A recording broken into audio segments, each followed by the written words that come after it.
to the Brickbox Podcast. Hey, what's up, everybody? Talking all things production. Okay, for Talent and Crew, made by Talent and Crew.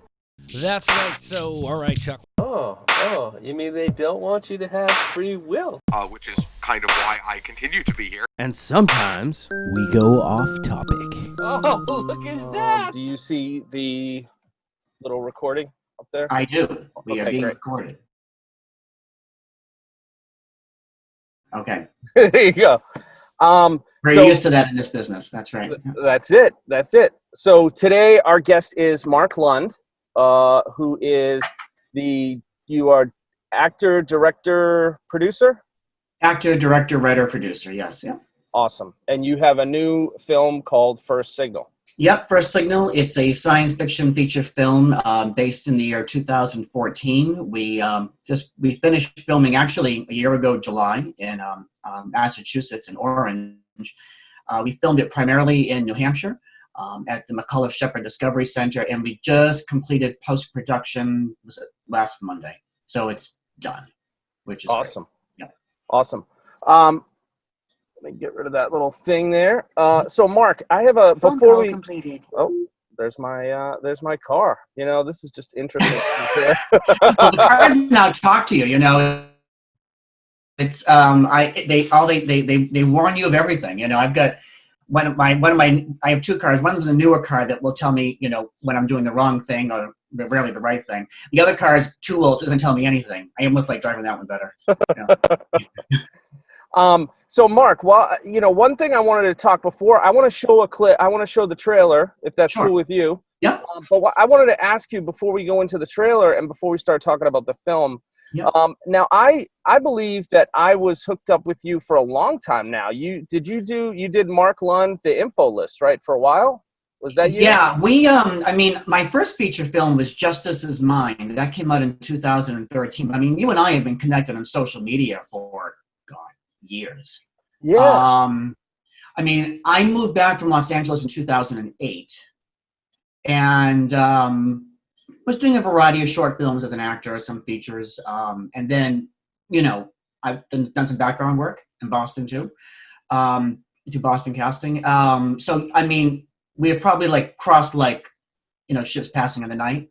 Yeah. Not like the Andrea Dory on the Stockholm where they collided, you know, but I'm sure we've passed each other probably in halls or here and there. But yeah, you and I have been connected for some time. Yeah. And I have to say, you were somebody who I was inspired by. I mean, you had that list and you were putting out really good information and it was really helpful. So yeah. I know we hadn't talked about that. So how did you start? Like, what was the starting point for you? And then when did you decide that moment of actually trying to give back? I don't think a lot of people in this business were sort of like trapped in trying to motivate our own careers. And there's a select few that have found that they can navigate their own careers and then they can give back. And that's very inspiring. Yeah, I think that's what's important because, you know, any one of us that are either acting in films, whether they be small independents or major productions, or we're looking to direct or produce our first film or second or third, whatever.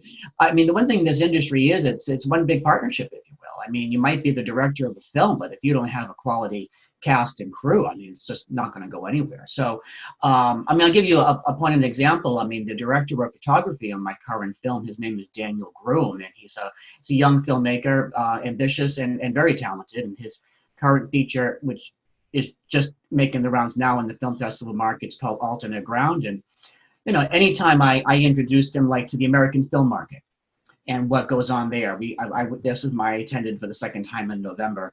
Because the thing about the behind the business aspect of filmmaking is the American film market, it's not a film festival. It's the market, like the behind the scenes stuff of where the deals are done and where things happen and the people you'll meet, like sales agents, distributors, and the whole bit. And, I went for the first time 2 years ago. I mean, it's an eye-opener because you see what so many don't understand, and because I don't think they need to understand whatever. It's like when a film comes out in the market, it could have been done 5 years ago. It just takes that pipeline so long to get something out. So my feeling is, if I can just tell someone, you know, this is kind of where the deals happen. This is just one of the film markets. You know, I just pass along the information, or I will blog about it here and there. It's like I will include links to things. Like when we were doing all the theatrical screenings for Justice Is Mind, it was no rocket science to get them. I just called up the theaters, pitched the film, and said, would you like to show it? And we can do a small percentage of the box office back and forth. Because there's that misconception that you have to rent theaters all the time. I mean, sometimes it might make sense to do so. You control the whole thing and you get the box office in yourself. Or sometimes you want to partner with the theater, like you'll give them, say, 80%, and we as the filmmakers will take 20. I mean, all the deals can be done differently.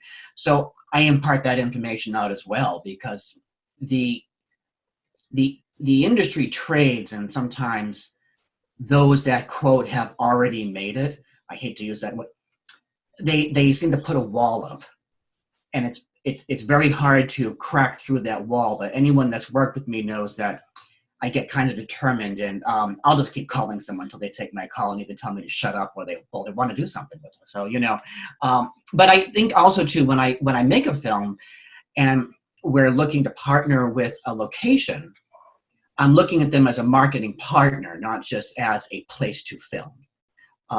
Like for First Signal, we needed just 2 locations. We needed, it wasn't location heavy, thankfully, for this project. So it was the McCullough Shepherdess Discovery Center, and it was an airfield outside of in Orange, Massachusetts. And we basically just worked out a marketing partnership with them. And, you know, I always include, when I send my press releases out, I list all the actors and crew. I list all the people that we work with, because I've been an actor on some projects, probably much maybe as you have been as well, where suddenly you're forgotten about. You do your bit, you do your part, like they forget about you. Forget about getting footage. That doesn't even happen. It's like whatever. But I'm not saying everyone's like that. I'm just saying it happens, you know. And the one thing I think is important when you're an independent filmmaker, or any filmmaker for that matter, whatever you're working on, is to keep people informed on where the process is going. Like we're living in curious times right now. So I've just been updating the cast and crew and location partners on like some film festivals we've gotten into, what our plans are for distribution, who we've been talking to, if I can say that, whatever. And just keeping people informed, because I think giving back is important, because, you know, for every Steven Spielberg, there was probably about 100 or 200 filmmakers that not only looked up to him, but are now making films in their own right. And that just passes right down through the chain. So it's important, and I think we can all learn from each other, because there's always a new way of doing something. Whether it's a new way of filming something, new way of acting a scene, or whatever it might be. Because it actually, at the end of the day, is a collaborative process. You can't just make a film on your own. It's almost impossible. I don't know. I mean, I've come across some folks that they try to control every aspect of it, and that's great if you can be that kind of a miracle worker. I'm not. I mean, don't ask me how to operate a camera. I'm the first one that say I have no. I mean, I know there's a record button somewhere, but that's why you rely on people that know what they're doing. You know, just as long as they get the shot. I am sure you could find the record button, Mark. Well, okay, maybe I can find the record button. Awesome. You touched on so many important things, and that's why, again, like, you know, just coming into the industry and seeing what you were putting out there, and just seeing you as an advocate, it's really inspiring. And I think like anybody who can use Google or check you out should obviously check out your stuff, because you've been doing a lot of good for a long time. And certainly, like you said, communication is the key. Advocacy is the key. You're a tenacious person. That's something that I admire in you. I feel tenacious just like you. So, you know, it's good. It's good to be an advocate. You know? Yes. So let me try to see what we can do here. Let me see if I can roll the clip and do this without making any mistakes. We'll just roll in on this one. Sure. So let me try this now, and let me try this. Okay. I don't know if you can. Are you able to see this? Yeah, I can see that. Yeah. Okay, great. Yeah. Okay. All right. So let's.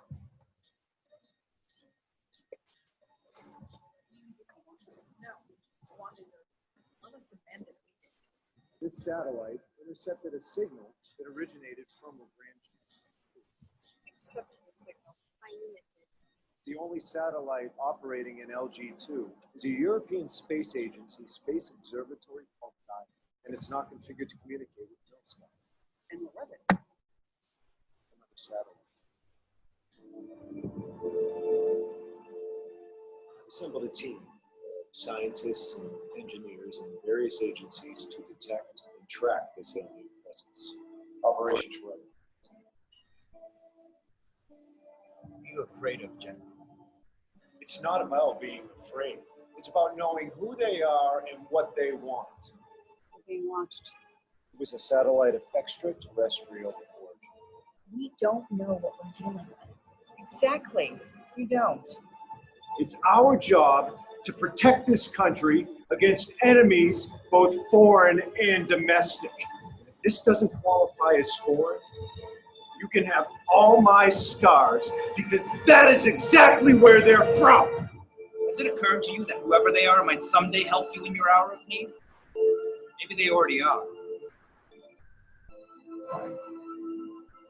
Is this and first?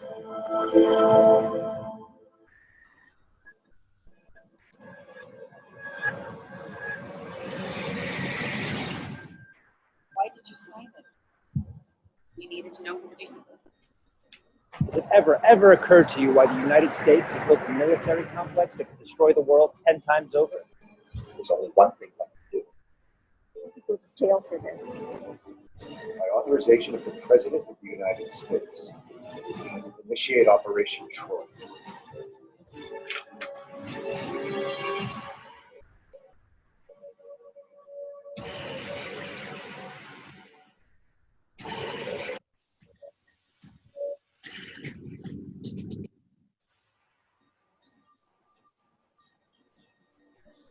Honestly, don't believe we're the only ones here, do you?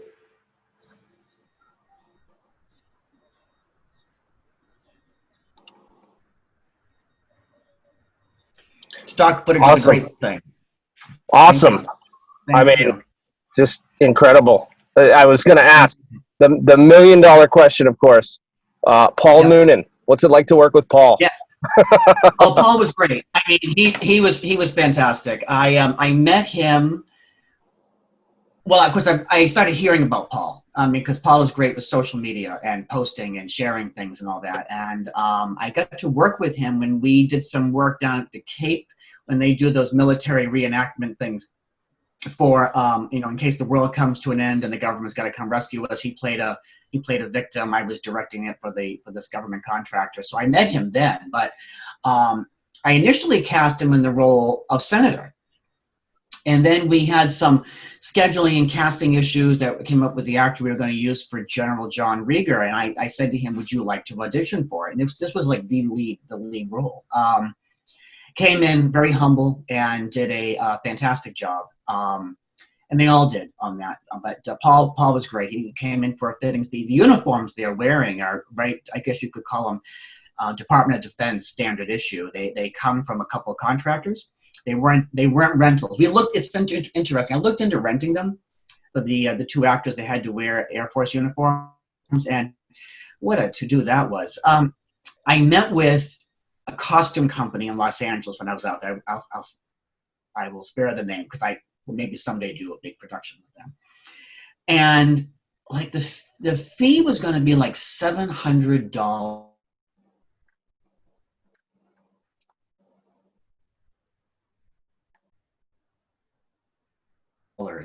The guy that runs the place, just a knowledgeable person, and if anyone has ever seen these big costs, a filmmaker's dream, it's just wonderful.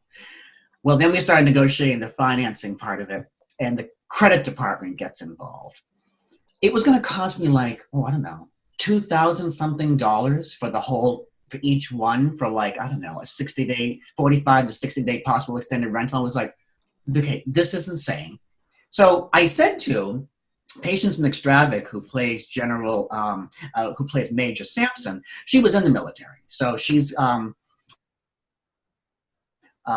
knew of some vendors and things like that. I said, well, let's just see. I mean, how much are these things going to cost if we're just going to buy them? And the two uniforms together with all the accoutrements were like $1,400, and now I own them. And Wow. it came with, all the, yeah. So it really, that was another little interesting bit, because here I was, you're trained to, as a filmmaker, thinking we have to rent, we have to pay out, we have to this, we have to go bankrupt or whatever. And you can actually buy these uniforms. I mean, the stipulation is very obviously because these are the same types of uniforms the real military wears. There was no difference between our uniforms and what you would actually see in Air Force general wear. I believe, and I'd have to look into it, there was some papers we had to sign basically saying that we're not going to use these to impersonate someone from the military, which is obvious, it's a federal offense, and rightly so. It's just like when we work on those, do some background, you were playing police officers or something, we can't walk off set. Right. That would just be a nightmare. It just makes sense. But no, it was great. Paul was wonderful to work with. They all were. It was the film itself took place in one room, so it was almost like a theater show in many ways when we were filming it. Obviously, camera setups, set up take one, take two, whatever. But the actors, I have to say, they were just tops. This was a lot of dialogue. I don't, this when the footage does come out, they love it because they have a monologue or two or three to pick from. So it actually works well for them. But Discovery Center, well, here's an interesting fact point. Like you get on a film set and, sometimes these things go 10, 12, 14 hours and it just goes on forever. Especially when you do, background work, you're like, oh, you can go as long as you want because we're getting paid by the hour. It doesn't matter to me. Right. But on an independent, you're just like, okay, what I was going to do. So you're filming inside the McCullough Shepherdess Discovery Center, and all of us as actors and crew are used to be, in fact, you're just used to that way. So I said to the woman at the Discovery Center, I said, Oh, I got you. Just. Hello? Oh yeah, I'm here. I'm here. I said to her, So I said to her, yeah, so we can film like till like 6 or so, and she goes, oh no, Mark, we close at 4. I went,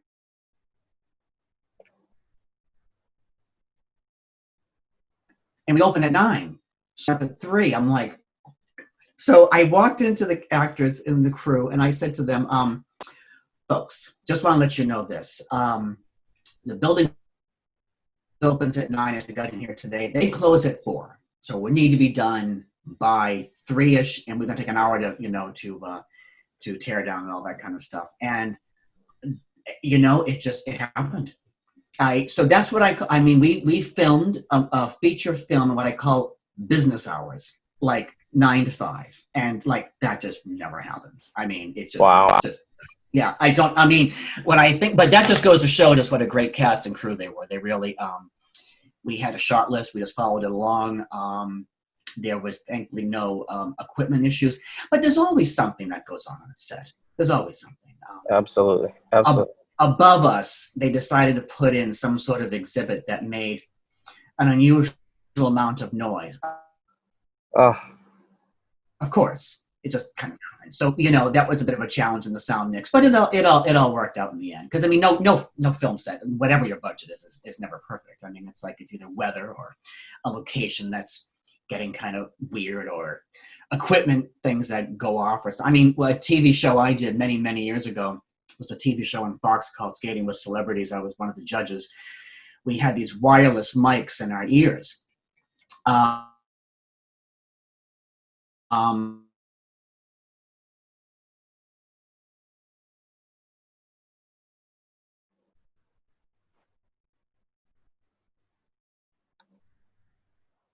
Did I lose you? Wait, no, these wireless redo that part again. We didn't get Lund. This was we didn't get Lund's mic, and that part again. And it's they had to redo like a half an hour, and that was like a multi-million-dollar production that the wireless mic didn't pick up. And it was crazy. So something happens all the time on a film or production. Yeah. Or something. And let me just ask you now, like, what was it? Where did you get the idea? Where did you? Because you wrote this. So where did you get the idea? Where did it come from?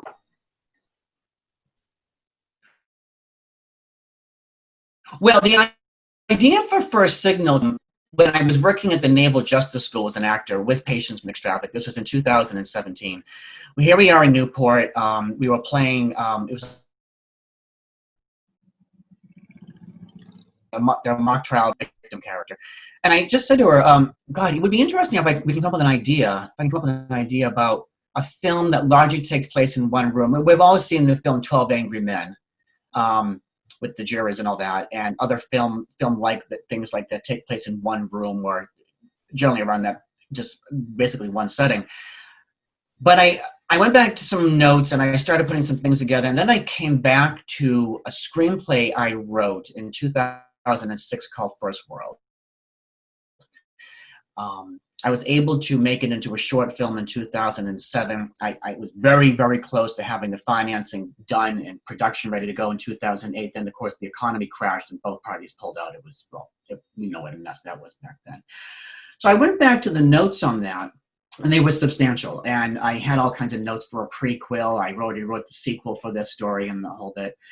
And I basically put together a prequel from First World called First Signal.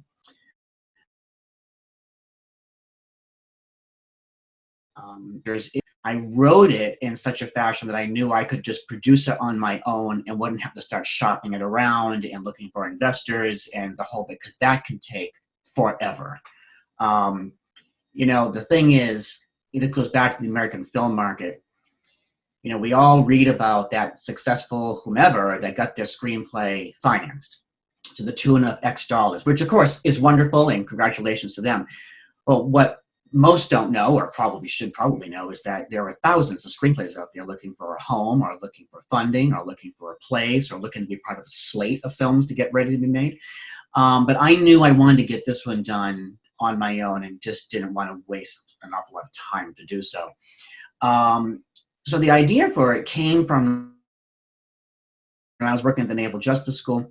I wrote the screenplay between 2017 and 2018, and it's funny because Patience and I got along fantastic, and I never saw her act, and she never saw me act, because we get called out of the room, and she never saw any of my writing. So when I sent her the screenplay, her first reaction to her husband was, "Oh God, I don't even know if Mark can write. Oh my God, this might be the worst thing ever, and we're like friends now." And I'll never get saying to one of my friends, like, "God, I don't know if Patience can act. I've never seen her act," because I've never had to go into any of the courtrooms she was in. I mean, I've seen her reel. I'm going, "Oh my God, this could be the world's biggest disaster, like, ever." She said she loved the screenplay, and I saw some other acting stuff of her. So, I mean, in the end, it worked out great. But that's where the idea came from. It's always find it fascinating where an idea originates from. And the Naval Justice School program, by the way, Patience is now running it in terms of getting the actors. I used to direct it, but then when I left it, pursue a full-time opportunity, she took it over. And any actor that is interested in submitting for it, I'd be happy to forward their information. It's a good gig. Chuck, you might be even interested in it. Awesome. Yeah. Maybe. Yeah. Sounds cool. Now, where can people see First Signal? Where is it going? When will it be out? When is there a premiere? All of that sort of thing? First Signal will be, well, let's see. Theaters are just starting to become open-ish, if you will, by the end of this month. My feeling is we won't have a screening maybe September. I want to give the theaters some time to settle into whatever their situation is going to be. I've got about Injustice to see if they're interested in screening it. We have been submitting it to festivals and getting some acceptances, which is nice. I've got about a handful of distributors that are looking at it right now. So the process of release, VOD, the whole bit is continuing down this path. Now that the film is done, sound mix, color graded, the whole 9 yards, you know, we've got the actual finished film to now fully present to people. So I'm going to say the first screening will probably be sometime the end of August, beginning of September. I mean, you've probably heard The New Hampshire Film Festival has postponed until next year. I think the bigger events that are coming up in 2-3 months are having some. Well, they didn't know if they're going to even be open. So, in their defense, it's an organizational thing that's taking. It's a night, organizing even a single screening and doing the promoting behind it. I mean, it's a task. I mean, I like to have a month to fully get the word out, let people know how to come, what's involved and everything. There is a theater out in Greenfield that contacted us 2 weeks ago, and they want to screen First Signal. Of course, they're waiting to see when the Commonwealth is going to open up their theaters. I did hear just yesterday that New Hampshire is opening their theaters the end of June, if I heard that right. Wow. So, but I would want to give them at least a month. Now, this theater that contacted us in the western part is an independent. There's no corporation they've got to worry about and all that kind of craziness. So that could be our first screening if it happens, which is great. But I'm all about the theatrical experience. I think it's really important that a film try its damnedest to get onto some sort of big screen to be seen. The media that covers film, they like that better too. Of course, we're in curious times right now. I mean, we're starting to come out of it a bit. But I mean, some films, I think it was some sort of animated film that did their release solely to VOD that took in $100 million. It was all over the place. I can't think of the name of it. But I now like to use the phrase "new normal." I just used the phrase we're in a transitional period of kind of weirdness right now. I mean, the theaters are trying to figure it out. I mean, the big studios need the theaters to pay for these $200 million productions. They just do. So, I mean, it's in everyone's best interest that the theater is open, that people go in and enjoy the experience, and then you keep that chain going. You go theatrical, then you go to your VOD, your home entertainment, the whole bit, because each one of those segments pays something. I mean, you can see where a film can really rake in the money on theatrical, because if it hits, and you could just see that rolling. I mean, I saw it in a very small way on Justice when we did our 13 or 14 screenings. I mean, I think our total box office take was $14,000, which is like $14,000 more than we thought we'd ever see. Right. But it's like real cash. The thing about VOD, it's like anyone that's got a film on Amazon knows you get literal pennies. And Amazon is great. The platform works. The transactions are very seamless, whatever. They're very honest about their reporting. It's great. But you need to get a lot of eyeballs on there. And the one thing I realized with theatrical, even a little, and that will start to ride a little bit of a wave. So when you get onto VOD, some of the platforms will, I won't say they will promote, but if you've got even an inkling of a following, they seem to push you along.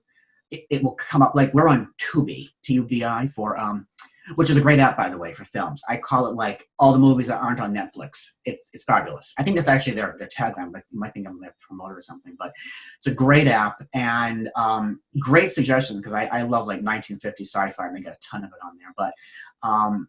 But yeah, that's like the process for it. So I'm seeing like we'll probably do the theatrical stuff, I'm going to say fall through.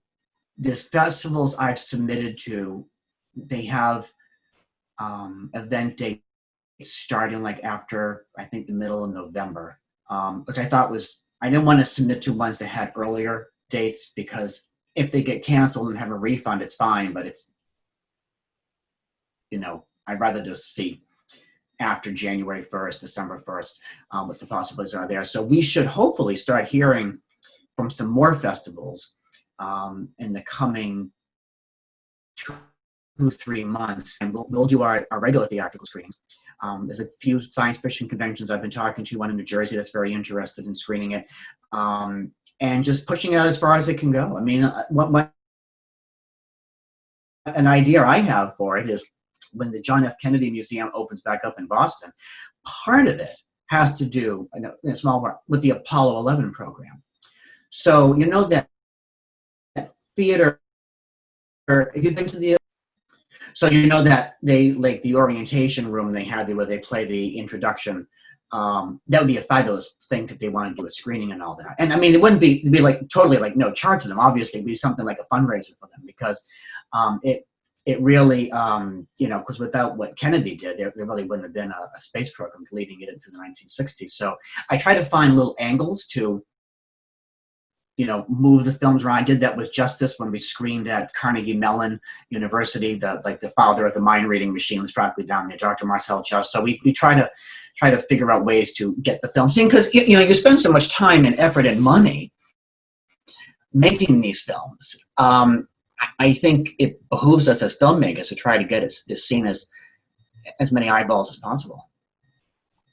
So how do people follow you? Like, are you still doing info list? Are you? They can follow my blog at theashtontimes.com. They can follow me on Facebook at Mark Ashton Lund, pretty easy to find, and they can follow me on Twitter at Mark Ashton Lund. So they can find me. They can find me there, and they can follow my commentary there. Sometimes it gets a little colorful, depending on subject matter I'm talking about. I just believe in an open economy, you know, particularly for the entertainment business, because, boy, Massachusetts has been hit. I don't know when we're going to get a big film back in the state. What have you been hearing, Chuck? Probably next year? Yeah, probably maybe September, August. September? Hopefully. Okay. Yeah, that would be nice. Yeah, that would be good. I mean, it's always hard to, you know, you hear things and you want to say things, but right now it just seems like it's better to. My whole motto right now is I'm social media distancing, so I'm trying. I hear you. No, it is. I got to tell you, it's been a hell of a ride. You know, the past 3 months, it really has been. I mean, thankfully we've got some. You know, we have nice weather. Yeah. Thankfully, the world is starting to open up again. And you know, the one thing I did during the quarantine time, in particular, I finished writing the sequel to First Signal, which happened before First World does. So I try to use the time to the best of my ability to get stuff done, because one of the goals was, when I've been talking to some of the distributors, saying, you know, if you pick up First Signal, and if there's some serious funding involved, because the sequel it's a big story. It's not just 2 rooms and say 12 people. I mean, there's a lot going on. You know, the sequel is already written in draft form, and then there are 2 more stories after that. One of them is already, but you know, the goal was to try to create some sort of new franchise, some new sci-fi franchise. So if I was an investor or someone, I would rather not just do a one-off. I would try to look for something that had some. That's just me thinking optimistically, of course, you know, because of course it's my project, so I want to see people, you know, whatever, get involved. You know, of course we do, right? It's like, hey, it's my project. I want you to back it. I want your millions, you know, because I mean, look, we have a great tax credit here in the state, you know. I mean, it's why not take advantage of it while we still have it? I think. How long does that tax credit go for? Another few years at least, another 5, I think, something like that. 2022 is the end of the sunset, so it's supposed to expire like January 1st, 2023. Hopefully, when we get out of all of this, we can, you know, hopefully they'll extend that or lift that. I mean, we all want to see the sunset ended, you know. So.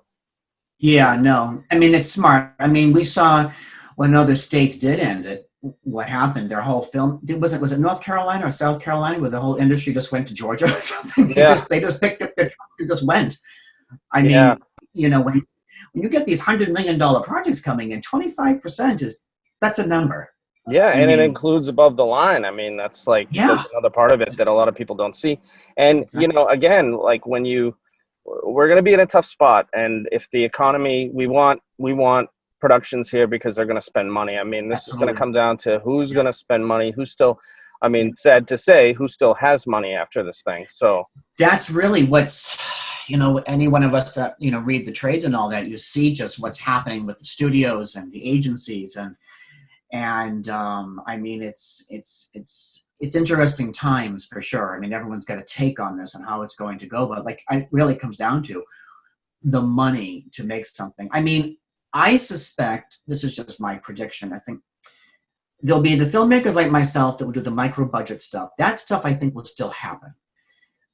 because they're usually self-funded, people getting involved, whatever. And then there's going to be the really big productions that will come in, backed by the public companies or pipeline to move things over, the Marvel stuff and all that, the Disney stuff and everything. I think, and because this is what happened, at least from what I remember with the Great Recession, it was those middle funded things that got a little dicey. Because you know, like when you're at AFM, you're hearing about like who's buying what for what international market and what genre is trending here. Or because I mean, remember, I think it was it 3-4 years ago, the zombie thing was big, and then the horror thing did something. Sci-fi. I mean, at the end of the day, I'm also a business person too. Sci-fi always stays kind of interesting. I mean, it's like you can always find a home for it somewhere. It might not be the biggest home for it, but you can always find some sort of home for it. But that's why I'm glad I started to attend the film markets, because you can kind of see what's happening down the road. I'll give you an example. Like when I first attended AFM 2 years ago, in the conversation for like the smaller independent films, it was like there was still hope for it or whatever. This past year, it was all about digital VOD. If you have like an A-list actor or an A+ or an A- actor, whatever, it was still there, but it was very interesting how the whole conversation just shifted and changed. But you know, we're in a fast-changing industry right now. In terms of these distribution models and just where the money is coming from back to the whether the filmmaker or the production company or studio or something. Yeah. Well, Mark, listen, I mean, I could talk to you all day. I want to talk to you after this. And sure. You know, I want to wish you so much success. I mean, as I said, Thank you. You've been somebody who's just, you know, we were out here, we're trying, we're splashing in the water. And hopefully we'll get to swim a lot more. I hope so. Yeah, it's a big ocean out there. I think, we'll look back at this whole experience and wonder, geez, what the hell happened? But I think we will all come out. Hopefully lots of people are writing scripts right now in between this like quasi-quarantine time and everything and planning for the next production down the road. But one thing about us creative types is we don't like to be sitting idle for too long. And we eventually figure it out. It might take a little time, but we figure it out. Yeah. All right, so we're going to have you back. You're definitely going to be back. We're going to, you know, hopefully first signal too, and maybe some news about a premiere. That would be awesome. Excellent. I'll keep you posted, of course, Joe. Awesome. Thanks for tuning in to the BrickBox Podcast. Make sure you find us on YouTube. You can go to brickboxpodcast.com and follow the links to our YouTube where you can like and subscribe. Never miss a video that we put out.